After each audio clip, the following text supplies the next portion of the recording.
Halo, selamat pagi. Bertemu lagi dengan pembelajaran prakarya dan kewirausahaan untuk kelas 10 di semester yang kedua oleh Ibu Niputu Veronica Darmayanti. Kali ini kita akan masuk ke materi pembelajaran yang baru, yaitu usaha produk grafika. Baik, sebelum mengenal apa sih itu grafika, grafika adalah segala pengungkapan dan perwujudan dalam bentuk huruf, tanda, dan gambar yang diperbanyak melalui proses percetakan guna disampaikan kepada khalayak ramai. Kata kuncinya di sini adalah pengungkapan dan disampaikan kepada khalayak ramai. Kemudian bagaimana sejarah perkembangan industri percetakan di Indonesia? Sejarah perkembangan di Indonesia, di mana dunia percetakan di Indonesia hadir pertama kali pada tahun 1968. Hal ini tidak lepas dari pemerintahan kolonial Belanda pada saat itu. Sejarah berlanjut pada tahun 1812, di mana pemerintah kolonial Belanda mendirikan percetakan bernama Landsdrukkerij di Jakarta. Pabrik tersebut menggunakan bahan baku dari Belanda. Selanjutnya, pada tahun 1922 didirikan pabrik kertas di Padalarang, terutama di daerah Jawa Barat. Nah, apa saja sih hasilnya dari grafika? Itu banyak sekali, ada dalam bentuk foto, gambar, line art, grafik, diagram, tipografi, angka, simbol, peta, dan sebagainya. Di mana produk grafika itu terdiri dari kombinasi teks, ilustrasi, juga warna.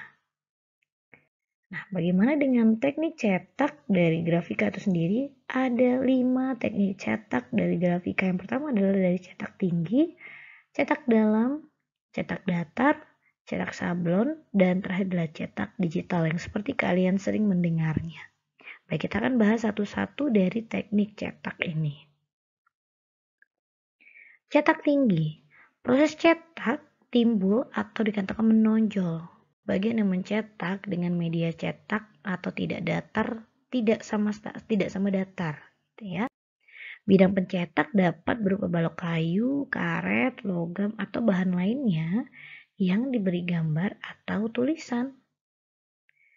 Gambar atau tulisan diukir pada satu permukaan bidang, lalu warnanya dioleskan pada permukaan bahan yang sudah diukir, lalu dicetakkan pada permukaan kertas. Contohnya adalah stempel. Nah, itu adalah dari cetak tinggi. Selanjutnya kita masuk kepada cetak dalam. Zat berwarna diletakkan pada permukaan terdalam dari bidang pencetak atau acuan cetak. Bidang pencetak dapat berupa balok kayu, karet, logam, atau bahan lainnya yang diberi gambar atau tulisan. Gambar atau tulisan tersebut diukir pada suatu bidang permukaan, warna dimasukkan pada rongga pahatan yang sudah diukir, lalu dicetak pada permukaan bidang cetak. Contohnya seperti percetakan uang yang kita ketahui ya. Selanjutnya masuk kepada cetak datar. Bidang pencetak berupa permukaan data yang memiliki 2 jenis lapisan permukaan. Satu lapisan berfungsi mengikat lapisan lainnya, tidak mengikat tinta. Bidang yang bertinta akan menjadi bagian pencetak. Gambar yang dihasilkan dapat berupa gambar kebalikan dari bidang acuan cetak.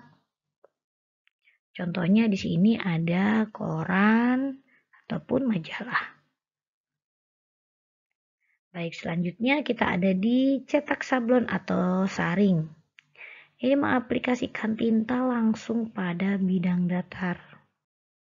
Gambar dihasilkan dengan memberikan lapisan penghalang tinta sesuai gambar yang diinginkan.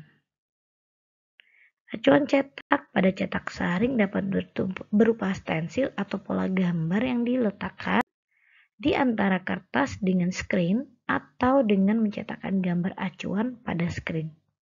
Ini contohnya banyak ya. Jadi kalau kita pernah tahu adalah ada sablon, kaos sablon, ataupun tote bag yang bentuknya juga tote bag di sablon, gitu ya.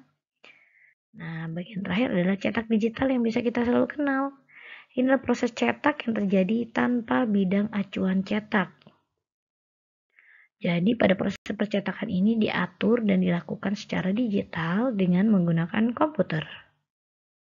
Cetak digital juga dikenal dengan sebutan digital printing.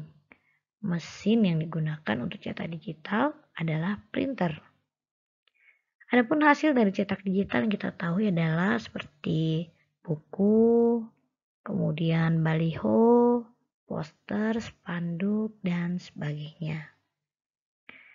Nah, itu dulu untuk materi pembelajaran untuk prakarya dan kewirausahaan mengenal usaha produk grafika.